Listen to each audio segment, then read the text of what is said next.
The morning was calm, the kind of calm that feels almost too quiet. The road stretched long and empty, cutting through dry land and low hills.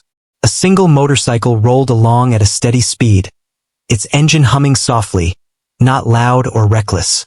The rider sat relaxed, eyes forward, hands firm on the bars. He wasn't in a hurry.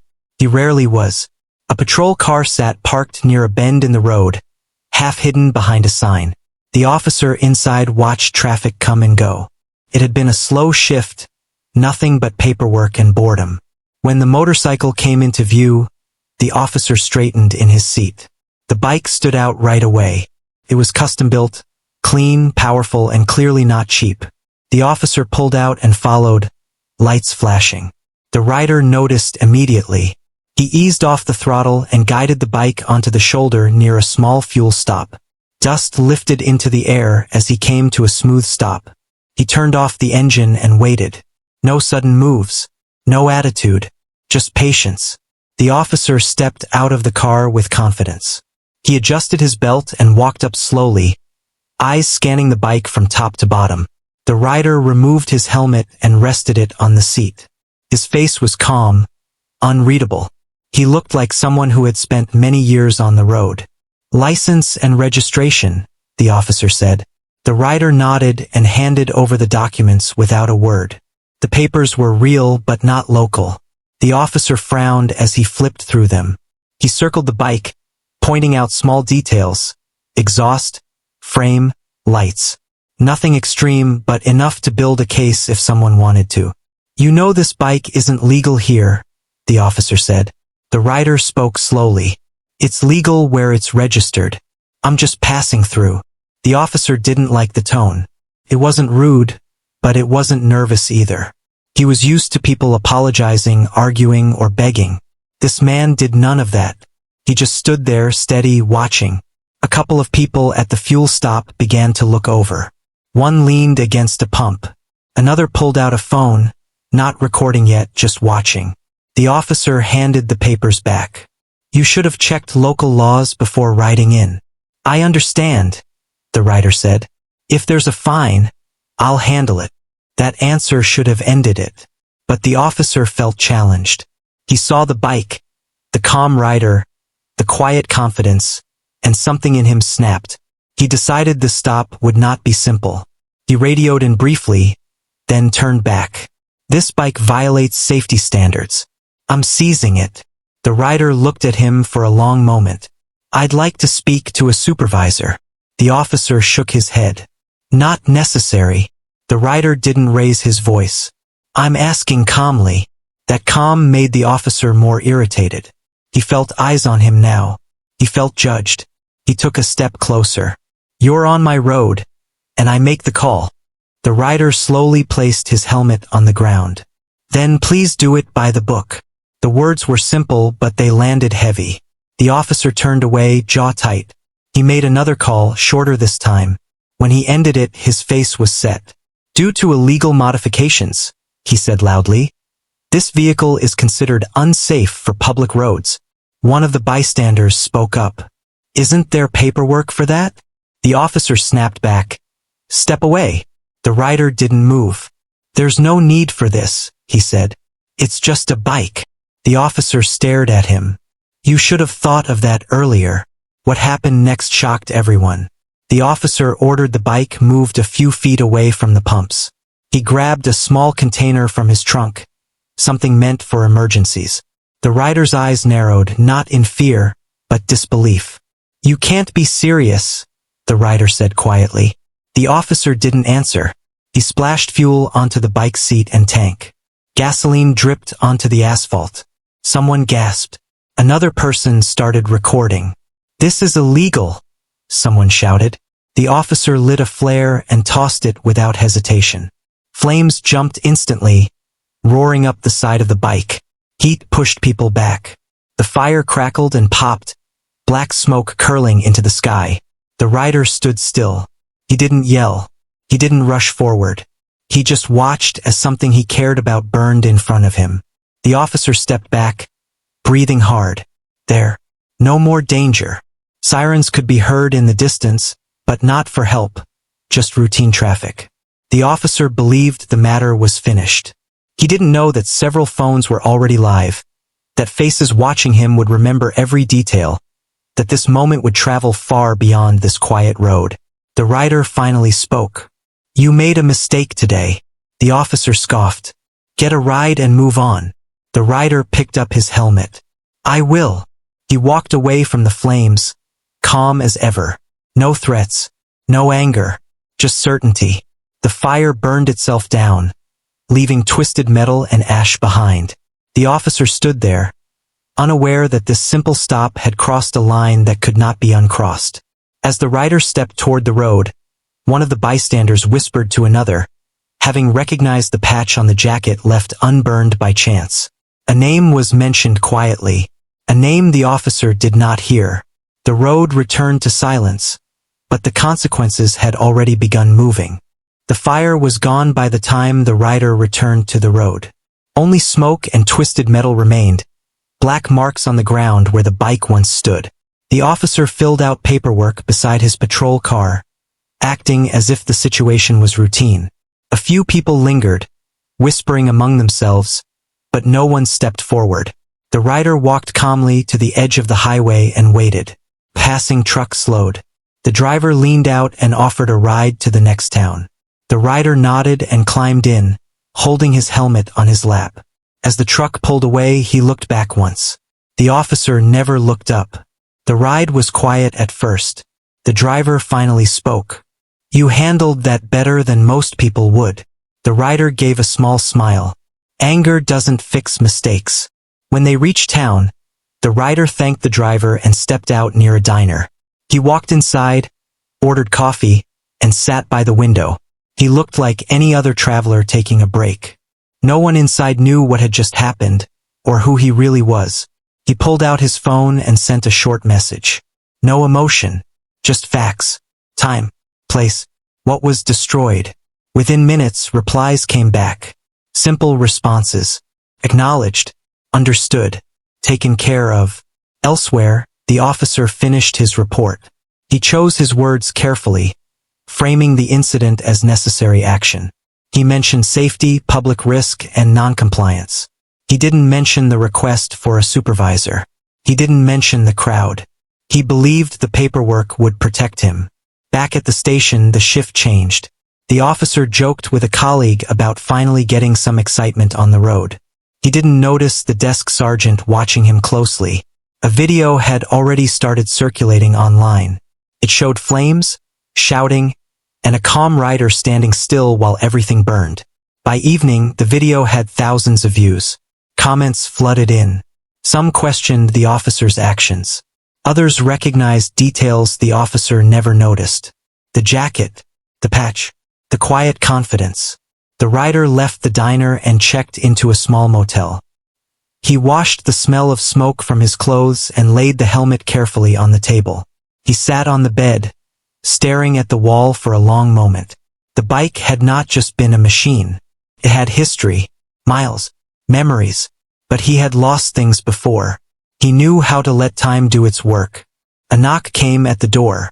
A man from the motel office stood there, nervous. "Sir, there are some people asking for you." The rider nodded. "I'll come out." Outside, two motorcycles were parked side by side. Their riders stood quietly, respectful. No noise, no threats, just presence. They exchanged brief words and parted ways. Nothing dramatic. No plans spoken out loud. The next morning, the officer arrived at work to find his badge access delayed. He assumed it was a system issue. Then his supervisor called him into the office. The door closed. "Have you seen this?" the supervisor asked, sliding a phone across the desk. The officer watched the video, his stomach tightening. The angle was clear. His actions were clear. "We've had calls," the supervisor continued, "from higher up, and from outside." The officer tried to explain. "The bike was illegal. I acted within my authority." The supervisor leaned back. "Did you?" Questions followed. About procedure. About judgment. About why no supervisor was present. The officer felt the room closing in. By noon, Internal review was opened. The officer was told to go home. No patrol. No uniform. Just time to think. Meanwhile, the rider was already moving again. Another bike was arranged without fuss. He didn't rush. He didn't celebrate. He simply continued his life. Word spread quietly through circles that valued patience over noise. At the fuel stop where it all began, the black marks on the ground remained. Travelers stopped and stared. Some remembered the fire. Others only knew the story from their screens. Few understood how a small decision had started something much larger. That night, the officer sat alone, replaying the moment in his head. He told himself he was right, but doubt crept in.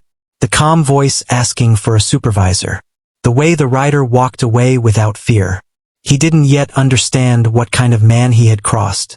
But he was beginning to realize that the road he thought he controlled had rules far older than his badge.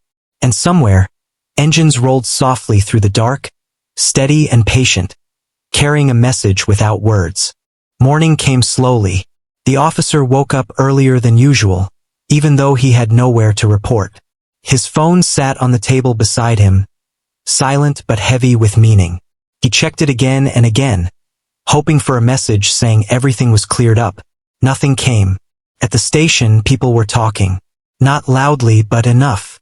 The video had spread beyond the local area now. News pages shared it. Comment sections filled with questions about authority and restraint. Some voices defended the officer, but many did not. The tone was shifting, and the officer could feel it even from home. Across town, the rider stood outside a small workshop. The smell of oil and metal filled the air. A mechanic rolled a bike out into the sunlight. It wasn't flashy, but it was solid and strong. The rider ran a hand along the tank, nodded once, and thanked the mechanic. There was no rush, no excitement, just quiet readiness. He put on his jacket, the same one from the roadside. It had been brushed clean, but the mark on the back was still there. Clear to those who knew what it meant, invisible to those who didn't. He rode out of town without looking back. By midday, the officer received a call. He was asked to come in, not in uniform. The tone was formal, polite but distant. He arrived to find two unfamiliar faces waiting in a small room. An internal review officer sat across from him, hands folded. They asked him to explain the incident again. He repeated his story, sticking close to his report. As he spoke, he noticed their expressions barely changed. One of them paused the video at a key moment. The request for a supervisor. The spilled fuel. The fire. "Why didn't you wait?" the reviewer asked. The officer hesitated. "I believed action was required." "Believed?" the reviewer repeated quietly. The interview ended without argument. No raised voices. Just notes taken and time recorded. The officer was told to remain available and not discuss the matter publicly. Outside, reporters waited. Cameras pointed. Questions shouted. The officer kept his head down and walked past them, feeling smaller with every step. The rider stopped later that day at a wide overlook above the road. He cut the engine and listened to the wind. Below him, cars moved like slow rivers. He took out his phone again, reading updates without reacting. He had seen situations like this before. Systems moved slowly, but they moved. Messages continued to come in. Offers of support. Legal updates. He answered only what was necessary. That evening, a quiet gathering took place far from the town. Bikes lined up neatly, engines cooling. The rider arrived last. There were nods of respect, nothing more. No speeches. No plans spoken openly. Everyone already understood the situation. "This stays calm," the rider said finally. His voice was steady, not loud. "Let the truth handle it." They agreed. Calm was strength. Noise was weakness. Back at home, the officer sat with his thoughts. His family asked what was going on. He said it was just paperwork, nothing serious. But he avoided their eyes. Sleep didn't come easily. Every time he closed his eyes, he saw the flames again, heard the quiet voice asking for a supervisor. The next day, the department released a short statement. It said an incident was under review and asked for patience. That word, patience, stood out to the officer. He wondered how much patience he had left. At the same time, a legal notice was delivered to his door. Formal language, clear points, the destruction of property, failure to follow procedure. The writer's name was not famous on paper, but the signature carried weight. The officer felt anger rise, then fade. What replaced it was fear, not of retaliation, but of losing everything he thought was secure. The writer continued traveling. Each stop was ordinary. Fuel, food, rest. People treated him like any other biker. That was how he preferred it. Respect didn't need attention. One night, he stopped near the edge of a city. Lights stretched out like stars on the ground. He thought about the road behind him and the road ahead. He felt no hatred toward the officer, only disappointment. Power, when used carelessly, always left damage behind. The officer was called in again before the week ended. This time, the room felt colder. He was informed that disciplinary action was likely. His badge would remain inactive until the review concluded. He asked, "What if I appeal?" The answer was calm. "That is your right." As he left the building, he realized how alone he felt. The uniform that once gave him confidence now felt like a memory slipping away. On the open road, the rider rolled forward under a wide sky. The hum of the engine was steady, comforting. He had trusted the process, and the process had begun to answer. The fire from that roadside was long gone, but its heat was still spreading, touching lives far beyond where it started. And both men, in their own ways, were being carried forward by consequences they could no longer control. The pressure built quietly, like heat under the ground. Nothing exploded, nothing rushed, but everything felt heavier. The officer woke each day unsure of what news would arrive first. His badge stayed locked in a drawer. His uniform hung untouched. Friends from work stopped calling. Some didn't know what to say. Others didn't want to be seen choosing sides. When he stepped outside, neighbors watched a little longer than before. Some looked curious. Some avoided eye contact. He told himself it would pass, that reviews came and went. But deep down, he knew this was different. At the department, meetings happened without him. Decisions were made behind closed doors. He was asked to submit another written statement, this time more detailed. Each sentence felt like walking on thin ice. He read it again and again before sending it, hoping words could still protect him. The writer, meanwhile, kept moving with the same steady pace. He didn't hide, but he didn't seek attention either. Wherever he stopped, people treated him with respect without knowing why. He carried himself in a way that made questions feel unnecessary. One afternoon, he met with legal advisors in a quiet office. Papers were spread across the table. Timelines, procedures, policies. The writer listened more than he spoke. When asked what outcome he wanted, he answered simply. "Fairness," he said. Nothing more. That word guided every step that followed. Back home, the officer received notice of a formal hearing. A date, a time. His hands shook slightly as he read it. This was no longer just a review. This would decide his future. He tried to remember why he joined the force in the first place. Order, respect, doing the right thing. Somewhere along the way, control had started to matter more. He didn't like admitting that, but the thought wouldn't leave him alone. The hearing room was plain and cold. A long table, neutral walls. People he barely knew sat across from him, calm and focused. Evidence was presented slowly. Video clips, reports, witness statements. Each piece fit too neatly together. When the video played again, the officer couldn't look away. He saw himself from the outside for the first time. The stance, the tone, the moment where patience could have changed everything. He was asked if he had anything to add. He paused. Words formed and fell apart in his mind. Finally, he spoke honestly, though it scared him. "I thought I was in control," he said. "I wasn't." No one reacted. They just wrote things down. Outside the building, reporters waited, but there was no drama, no shouting, just quiet cameras and distant murmurs. The officer walked past them slowly, feeling lighter and heavier at the same time. News traveled fast after that. Not the kind that spreads through noise, but the kind shared carefully. People talked about restraint, about authority, about what happens when power forgets its limits. The rider heard the updates while stopped near a long stretch of open road. He listened, nodded once, and thanked the messenger. He didn't celebrate. This was never about winning. As days passed, the department prepared its final decision. Internal emails went back and forth. Lawyers checked every word. They wanted closure without more damage. The officer waited. Each hour felt longer than the last. He spent time walking, thinking, replaying that day again and again. He wondered what would have happened if he had simply waited 5 minutes for a supervisor. The call came early in the morning. He was asked to come in. This time there were no videos, no questions, just a statement read clearly and without emotion. The findings were final. Procedure had been violated. Judgment had failed. Consequences would follow. The officer listened quietly. He didn't argue. There was nothing left to argue.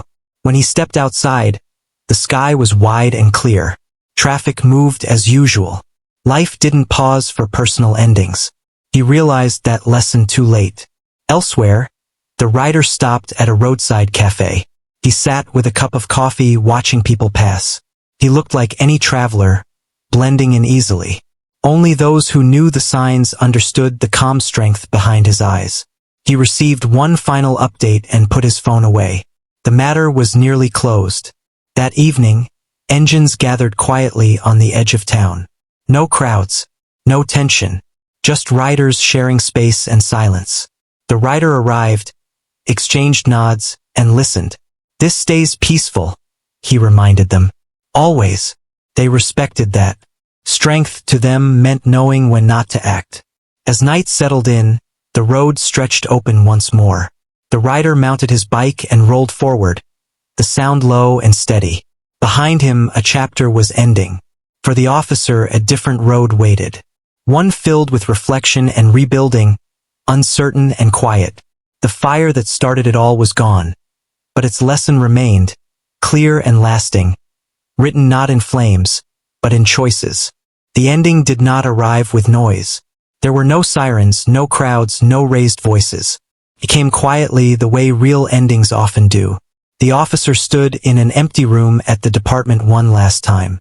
A desk, a chair, a box with his personal things. Photos, a worn notebook, a badge that no longer belonged to him. He placed everything carefully into the box, slower than necessary, as if time might bend if he moved gently enough. A supervisor watched from the doorway, not unkind, just distant.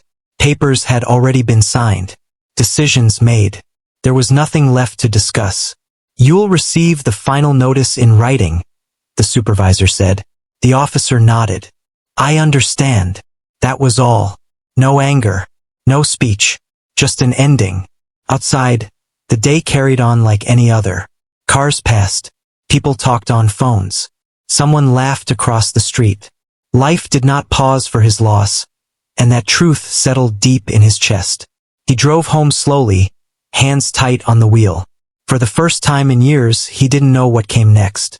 The uniform had shaped his identity for so long that without it, he felt unfinished.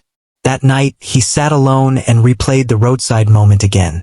But this time, he didn't focus on the fire. He focused on the calm voice asking for a supervisor. The chance he had to choose patience. He understood now. Power had never been the point. Responsibility was. On the open road, the rider continued forward, miles flowing beneath him. The wind pressed against his jacket, steady and familiar. He had received confirmation that the case was closed. Compensation would be handled properly. Official apologies had been issued. Everything followed the rules this time. He felt no satisfaction, only balance. The system had corrected itself slowly but surely. He stopped near a long stretch of highway and cut the engine.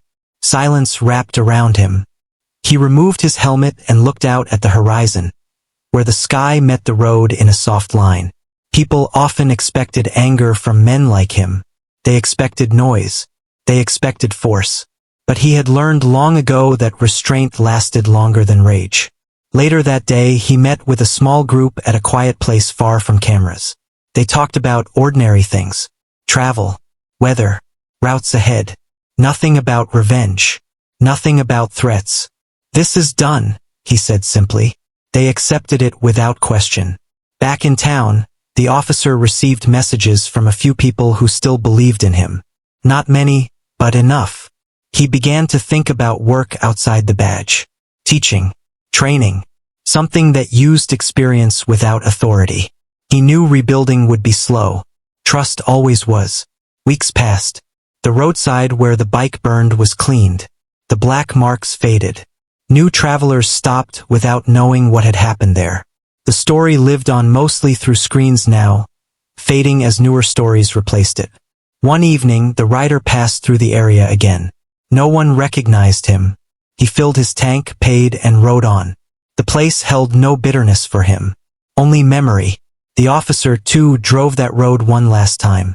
He pulled over briefly and stood by the shoulder.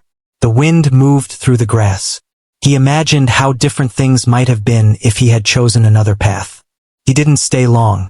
Far down the highway, the rider rode beneath a wide sky, steady and calm. He wasn't a symbol or a legend to himself. Just a man who believed in respect, even when it wasn't returned. The road accepted him the way it always had. Two lives moved forward in different directions, shaped by one moment of choice. One learned the cost of control. The other proved the strength of restraint. And the lesson remained simple and clear, carried quietly by the road itself. Authority demands patience, and respect is never taken by force. It is earned.